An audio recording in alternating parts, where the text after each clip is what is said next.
I'm pleased to welcome to the programme live now Charles Freilich. He is a former Israeli Deputy National Security Advisor, and he's the author of Israeli National Security, a New Strategy for an Era of Change. Welcome to you. Thanks for joining us. Thank you. And a senior fellow at the Institute for National Security Studies in Tel Aviv. Pleasure to have you on the programme. How significant is it that Hezbollah attempted to hit Tel Aviv today, even though the rocket was shot down and no damage was incurred? Well, it's a further escalation. It's a step up. It's not that Tel Aviv is, or the lives of people in Tel Aviv are more important than those of the people in the north. But the fact is, it's hitting Israel's the biggest city, the overall the largest population center, the central of the country. And it's a step up, but it was only one rocket, and fortunately it was intercepted.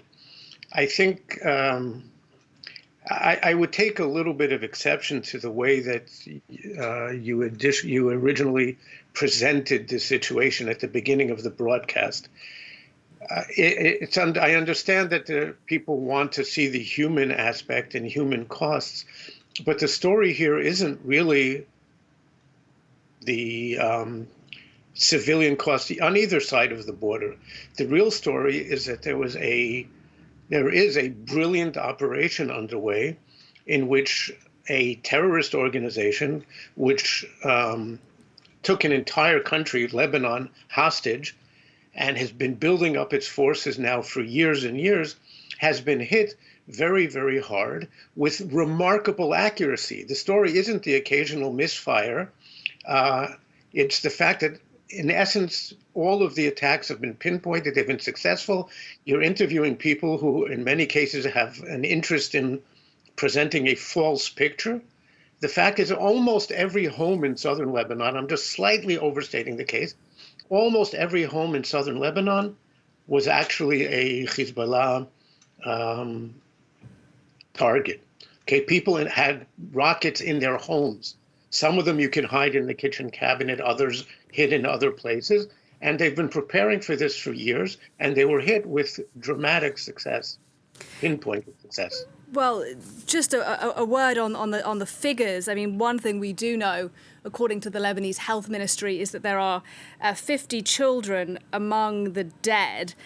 Now, as to Israel's strategy right now, we know the Israeli government wants to try and enable the return of Israeli citizens to their homes in the north.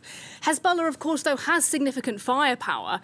Can the group really be defeated now with Israeli airstrikes alone?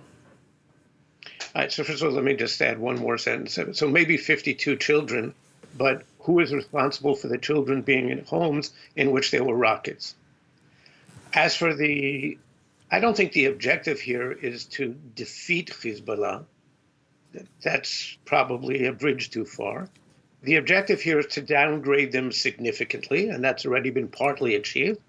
And the other objective is to move them out of southern Lebanon, maybe to the Litani River, so that their short-range rocket arsenal, which is the overwhelming majority of something like 150,000 rockets, are out of range. That doesn't solve the problem of the mid and the long-range rockets, but those numbers are much smaller, and that makes the military operation more achievable.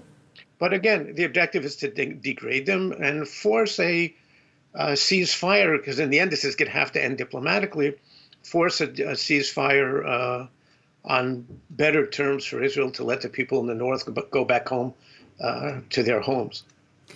As I mentioned a little bit earlier on, today Israel announced it's calling up 2 extra reserve brigades to the north of Israel. Is that a sign to you that potentially a ground invasion of Lebanon is on the cards now? Well, I think it's certainly in the cards. That's not the only sign. At this point, I don't know that there isn't a decision to launch a ground operation. I wouldn't be surprised, because that may be one of the things that has to be done to move Hezbollah out of the south. That still doesn't necessarily have to turn into an all-out war. That will depend on Hezbollah's response, and yeah, it could go in that direction. Isn't there a risk here that even if Hezbollah is badly degraded, its military capability is degraded here, that it actually won't necessarily destroy support for the group? It could grow, couldn't it? It grew after the war in 2006. And then in time, Hezbollah will build up its arsenal again and will be able to strike Israel again. Well, unfortunately, history in the Middle East is such that we don't solve problems. We try and gain time until the next round. And I think that's probably the case here. No one thinks we can solve the Hezbollah problem. It's too big. I don't think it will gain support. I think it's just the opposite. The Lebanese public, as opposed to Hezbollah, I don't think wants this war. They were hit very, very badly in the war in 2006. And they understand that if this really escalates, then the damage, I would say the devastation in Lebanon will be far greater than then. So they don't want this. It doesn't build up support for them. There may be a short-term rallying around the flag phenomenon among the Shiite population, but I don't think we've seen that among the rest of the population. And again, I think people will be quite concerned when this escalates beyond. But you have to, again, to put this in context, imagine if someone on one of France's borders started firing thousands and thousands of rockets into France, including Paris. What would France do about this? What would any country do about this? So what Israel is doing is not a war of aggression. It is a war of defense. And to some extent, at least, it is absolutely necessary. You can argue how much Israel should do, how it should do it. But in and of itself, I think it's an absolutely necessary operation or even war. You talk about it being a necessary war of defence, and I want to talk about Gaza as well then, if I can. The death toll from Gaza, over 41,000 lives. Does Israel have the resources to fight a war on two fronts now?